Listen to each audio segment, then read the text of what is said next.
there's been a need for a correction for a while.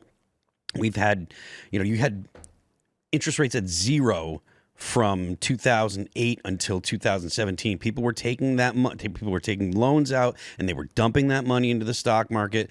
They're taking loans for 0% interest or really, really, really low percent interest.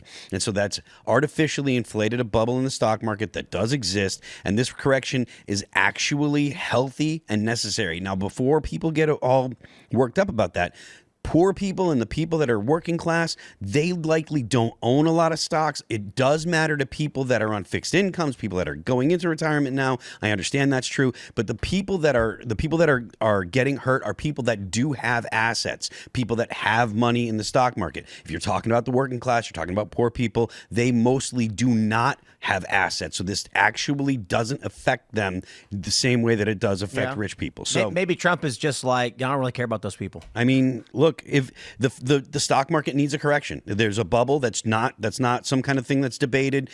Talk to most of the economists and most of the people that are in financials, and they're aware of that. Go ahead, if you had something to add, please. From a working class or populist perspective, my whole thing is small business advocacy. There's no question some small businesses are going to be hurt by this. There's no question that it will be difficult for them.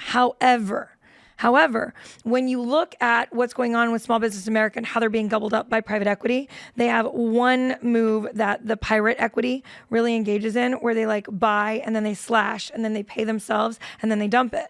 They do that largely by offsourcing labor overseas and buying cheap goods from overseas. So when it comes to the companies that are already on the track to eventual bankruptcy, nothing that's acquired by private equity is ever coming back to the private marketplace unless it goes through an IPO.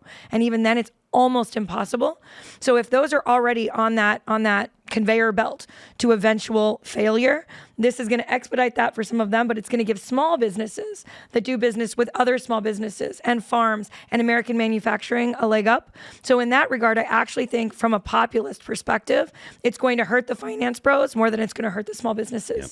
And I think that there's a claim to be made there that that's what our small businesses need, because I don't see a future for the younger generations of America right now like the finance bros, but I do see a future for them in entrepreneurship. Yeah. I also think that probably a lot of Gen Z are looking at this and laughing. I remember the 2008 Great Recession. I was broke as a joke, and I thought it was funny. Because I went to apply for a job as a dishwasher at a small diner, because I was like, I need money. I found it on Craigslist. And there was a guy standing in front of me in line wearing a suit with a briefcase. And there was a counter. And I was walking up to ask him about the job. And this guy hands a resume, and I can hear him say, I'm looking for work. And I hear that you have a dishwasher position. And I just laughed, and I turned around and walked out. And I was like, how old was I? 20, 22 or whatever, 22 years old. So there's no, I was explaining to everybody okay, here's the floor, right? Here's me. Here's everybody else. Yeah, I can't go anywhere. I can't go down more.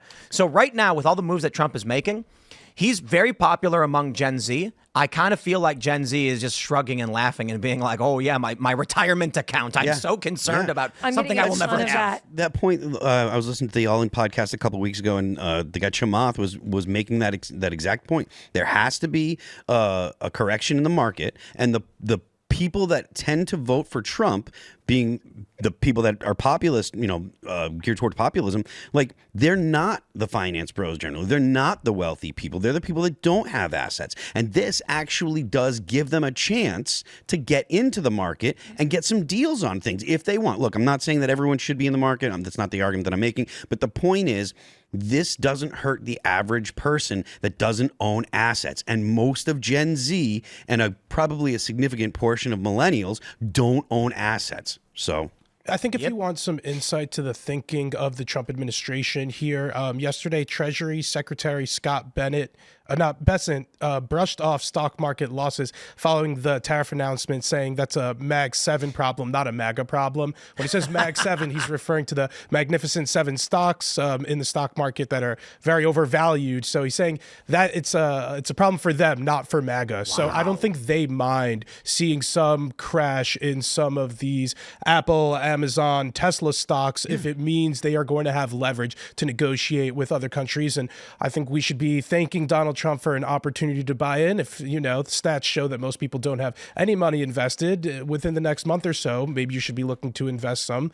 Thanks to Trump, he's giving you a good entry point. Yeah, and there's never been more opportunity, or there's never been more simple ways for the average person to actually get into the stock market. There's all kinds of apps you can get to get pieces of stock. Thanks for checking out this clip from Timcast IRL.